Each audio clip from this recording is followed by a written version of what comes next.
नमस्कार साथियों। आज का हमारा टॉपिक है एआई यानी आर्टिफिशियल इंटेलिजेंस का आईटी सेक्टर में क्या प्रभाव पड़ने वाला है।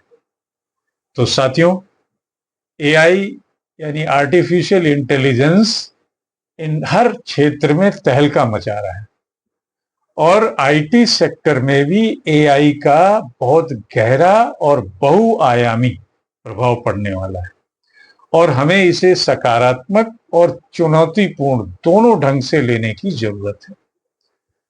तो सकारात्मक अगर इसके पॉजिटिव साइड्स देखें तो आपदा में अवसर यानी एक चांस बनने वाला है। कैसे? पहली चीज तो ये होने वाली है एआई की एंट्री से कि हमारी प्रोडक्टिविटी में बहुत ज्यादा बढ़ोतरी होने वाली है। क्यों? क्योंकि जो एआई टूल्स जैसे कोड जनरेशन है, टेस्ट ऑटोमेशन है, डेटा एनालिसिस है, इन सब के यूज से हमारे प्रोजेक्ट्स बहुत जल्दी पूरे होने वाले हैं और टाइम कम लगने वाला है, तो समय की बचत होने वाली है, आउटपुट ज्यादा होने वाला है, डिलीवरी स्पीड बढ़ने वाली है। तो इस आपदा में अवसर को तलाशना है। दूसरा पॉजिटिव सेक्टर अगर हम देख रहे हैं, पॉजिटिव चीज देख रहे हैं, तो वो है कि नए सर्विस सेगमेंट का उदय होने वाला है।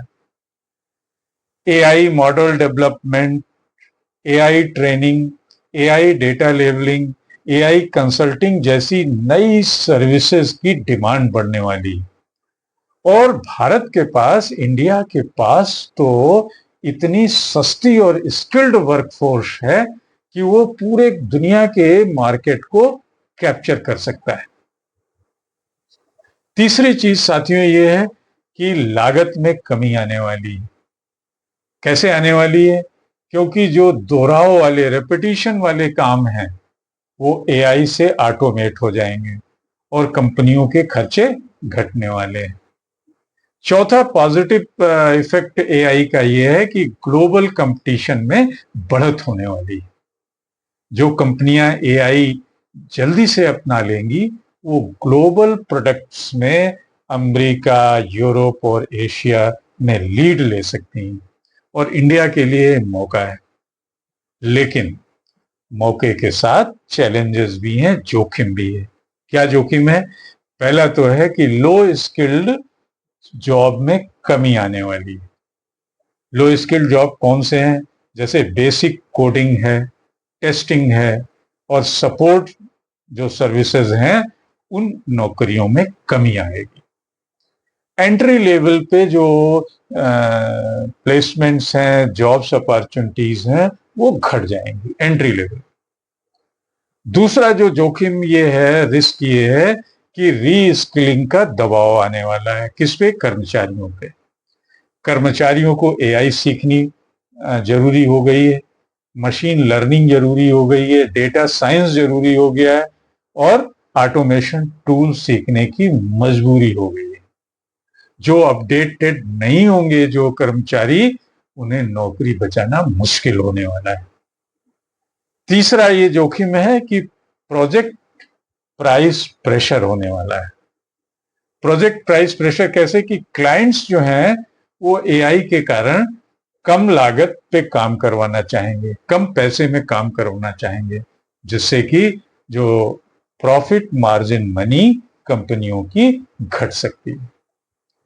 चौथा है साइबर सिक्योरिटी और डेटा प्राइवेसी खतरे में आने वाली। क्यों? क्योंकि जब एआई उसमें घुस गया है तो एआई की वजह से डेटा लीक भी हो सकता है, एआई की वजह से मॉडल बायस जैसी प्रॉब्लम्स हो जाएंगी।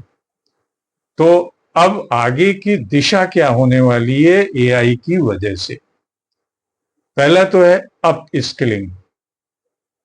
अप स्किलिंग में जिसको जिसको स्किल बढ़ानी है उसके लिए मजबूरी भी है और एक ही रास्ता भी है कि एआई, डेटा एनालिसिस और क्लाउड, साइबर सिक्योरिटी, इन सब के फील्ड में ट्रेनिंग और ये सब जरूरी हो गया।